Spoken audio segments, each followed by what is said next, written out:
In this video we're going to look at wants. Now wants and ends, we'll use the words interchangeably. Wants and ends, these appear in the Robbins definition of economics. Robbins has a very famous definition of economics, one which virtually all students of economics know and love. The Robbins definition is that economics is a science which studies human behavior as a relationship between ends and scarce means which have alternative uses. So it's a relationship between ends and scarce means. Ends are our wants.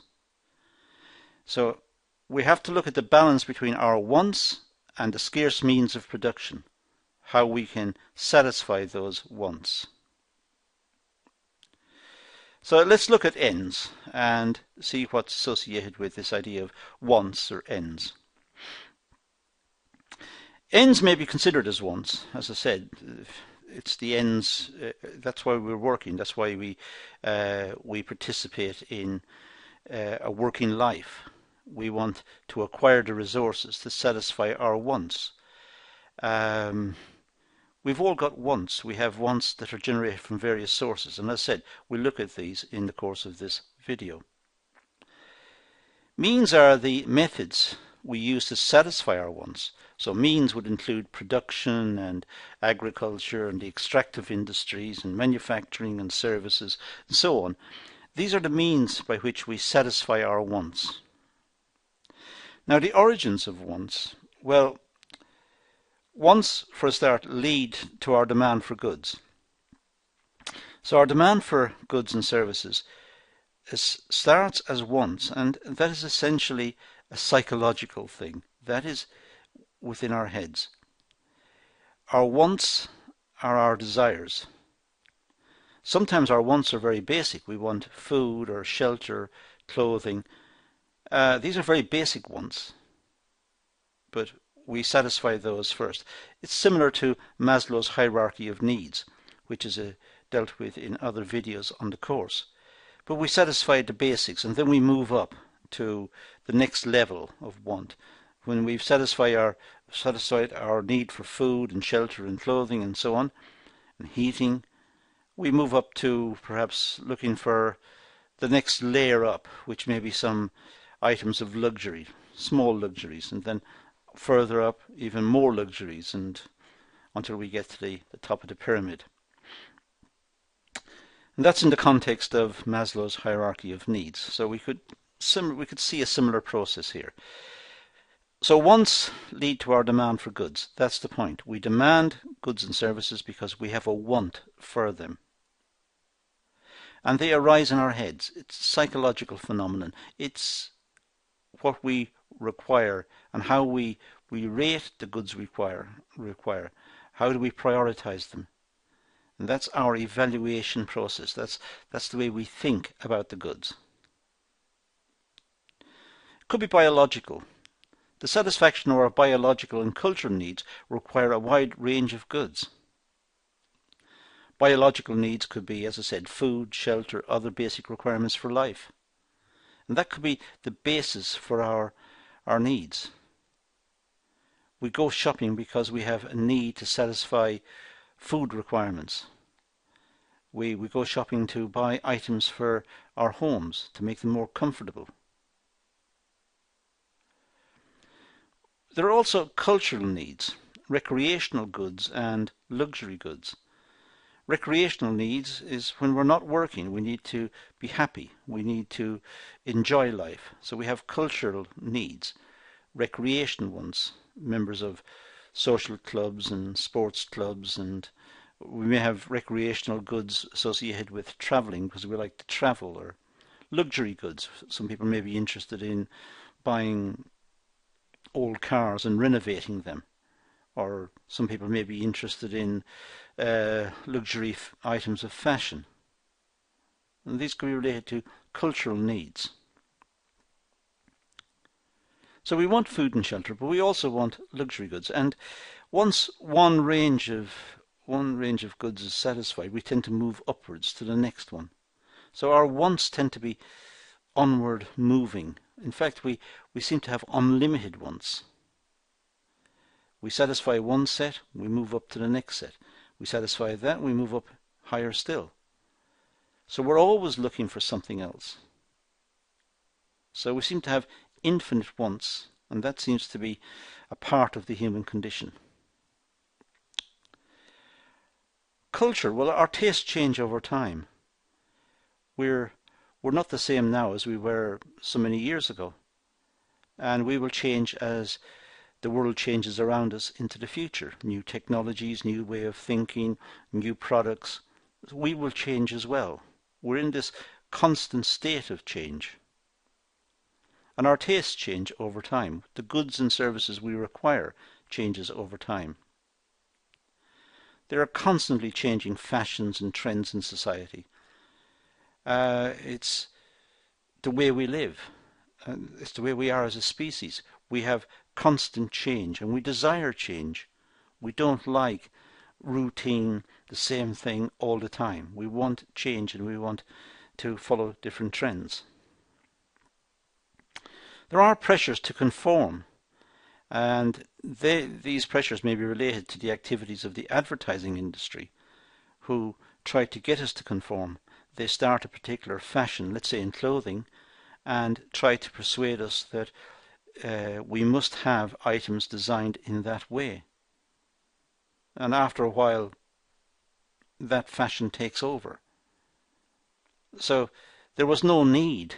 It was just someone decided to change fashion and everyone followed, or lots of people followed. So there are cultural pressures all the time on us to conform. And these may be, as I said, related to advertising. Advertising may make us feel inadequate if we haven't kept up with the latest trends. The satisfaction of some wants may generate new wants. For example, if you purchase a house, you'll probably purchase furniture. So you wanted a house, you bought the house, but now you have to buy furniture. So the satisfaction of one want generates another one. They're linked. Wants can be linked. If we buy a car, then we have a demand for petrol or diesel. The problem is that we have scarcity. That's at the center of economics. And resources are scarce relative to our wants. Our wants tend to be infinite, as I said, very large, always increasing. And there are more of us on the planet. We've all got wants. So as the total of the demand in the world grows, the total number of wants that need satisfaction grows, there is a pressure of scarcity. As I've said in other videos, we live on a small planet that circles the sun. It's got finite resources. The only resources we have are on the planet, and that's where we live. So resources are scarce relative to our wants. So when resources are scarce, we have to pay for their production.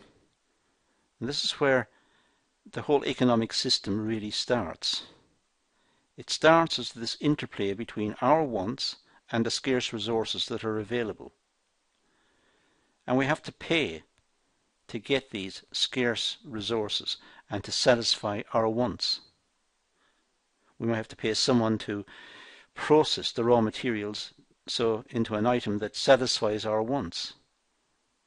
We have to pay for the extraction of the raw material from the earth. We have to pay for the fact that it's scarce. In general, the more scarce an object is relative to customer demand, the more expensive it will be. So we can link scarcity to price. For example, diamonds are very scarce and therefore very expensive. Diamonds are very scarce relative to ends, to wants. There was as a sidetrack here, there was a big debate back in history about how the price of products came about. Some people believed the price of products was related to the amount of work incorporated in the product. So an expensive car will cost more than obviously a cheaper car, but it'll cost more because it's got more work involved, more man hours, more people involved in it.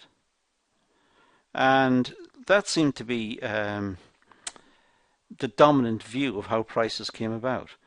The more people it took, or the more hours it took to make something, the more expensive it would be. That's sometimes called the labour theory of value. And the labour theory of value is actually a very complex theory, but not doing it justice.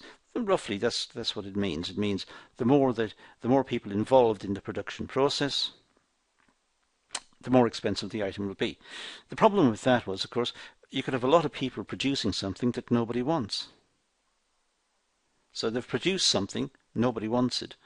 What's the value? Well, the value is nothing. So the fact that a lot of people were making something, using very high skills maybe to make something, but nobody wanted it, then it was of no value. There was a very famous paradox back in history, as I said. It's called the water-diamond paradox. And it was very difficult to resolve it. It was debated in many parts right throughout the Middle Ages. Essentially, I'm not doing it justice here, but essentially what it was saying was that diamonds were more expensive than water. Well, we tend to agree with that, generally speaking. But what if we're in the middle of a desert? We're in the desert and we haven't had a drink for a couple of days, we're out of water, and someone gives us a choice, a one-off choice between having a big diamond or a bottle of cool water. Which will we pick? Well, we'd probably pick the water. So why is it the water seems more valuable there than the diamond? And yet, if we go into a city and give someone a one-off choice between a big diamond or a bottle of cold water, they'll pick the diamond.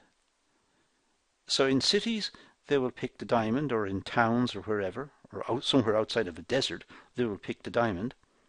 But in the desert, the chances are we'd pick the water.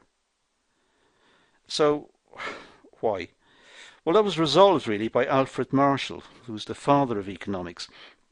Alfred Marshall solved it in 1890 in the Principles of Economics, his textbook, and in his general writings. He solved it by saying that scarcity is how value comes about. It's scarcity relative to need, relative to want. Lots of things are scarce, but we don't want them. The common cold is scarce as a virus, perhaps, but we don't want the common cold. So it's scarce relative to want. Now, what Marshall suggested was that in the desert, water is scarce. Relative to want, it's more scarce than the diamonds. The diamonds are not really wanted in the desert. It's water that's required. So water is more expensive. Whereas in a town or in a city or somewhere outside of the desert, the choice between a diamond and water, well, diamonds are scarce. Water is not that scarce. We can always get a bottle of water or a glass of water. So diamonds are scarce, which means it's scarcity that determines value. So how we resolve our wants is through the market system. We have wants, we manifest the wants in terms of demand, we back up our demand with cash, so it's effective demand, and we bid for the items we want. But it's wants that are driving the economic system.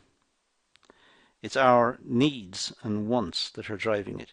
If we were all satisfied right now, if we all suddenly decided we had everything we want and we don't want anything else, then the system would come apart. We don't need the workers to produce new items. We don't need new products. The whole economic system would stop. It's the fact that we have increasing demands that keeps the system moving.